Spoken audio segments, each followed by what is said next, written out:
ભારતીય સંસ્કૃતિના મૂલ્યોને ઉજાગર કરતા મહાશિવરાત્રિના મેળાને રાજ્ય સરકારના પ્રયાસોથી વધુ ભવ્યતા મળવા જઈ રહી છે।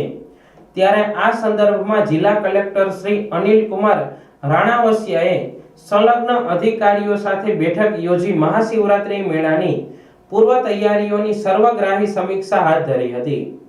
જિલ્લા કલેક્ટર શ્રીએ વહીવટી તંત્રના અધિકારીઓને મહાશિવરાત્રિના મેળા વિસ્તાર ભવનાથ ક્ષેત્રની ફિલ્ડ વિઝિટ કરીને મહાશિવરાત્રિના મેળામાં પધારતા ભાવિકો માટે જરૂરી સુવિધા અને વ્યવસ્થાને આખરી ઓપ આપવા માટે સ્પષ્ટ નિર્દેશ આપ્યા હતા।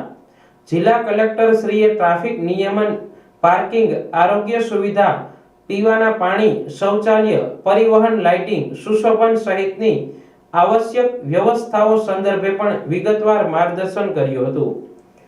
ઉપરાંત મૃગીકુંડ, રવેડીના રૂટ, સફાઈ, ઉતારા મંડળ વગેરેની કામગીરી માટે જિલ્લાના પ્રાંત અધિકારીઓ સહિતના અધિકારીઓને ફરજો સોંપવા પણ સૂચના આપી હતી। જિલ્લા કલેક્ટર શ્રીએ સંલગ્ન અધિકારીઓને સાધુ સંતો અને ઉતારા મંડળ સાથે આગોતરી રીતે જરૂરી સંકલન સાધવા પણ નિર્દેશ આપ્યા હતા।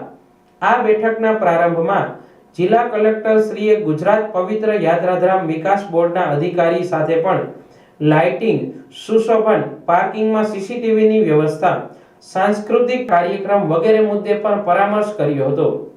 જિલ્લા કલેક્ટર શ્રીએ પીવાના પાણીના પોઈન્ટ, આરોગ્ય સેવાના કેન્દ્રો, પાર્કિંગ વિસ્તારમાં સફાઈ અને સીસીટીવી સહિતના મુદ્દે જરૂરી સૂચનો કરીને વ્યવસ્થાઓ વધુ સુદૃઢ બનાવવા માટે માર્ગદર્શન આપ્યું હતું।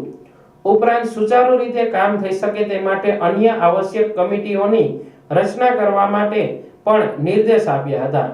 આ બેઠકમાં ટ્રાફિકના નિયમન માટે એન્ટ્રી એક્ઝિટના પોઈન્ટ અને સમગ્ર મેળા વિસ્તારમાં સઘન સફાઈ માટે જરૂરી આયોજન કરવા માટે પણ ચર્ચા કરવામાં આવી હતી।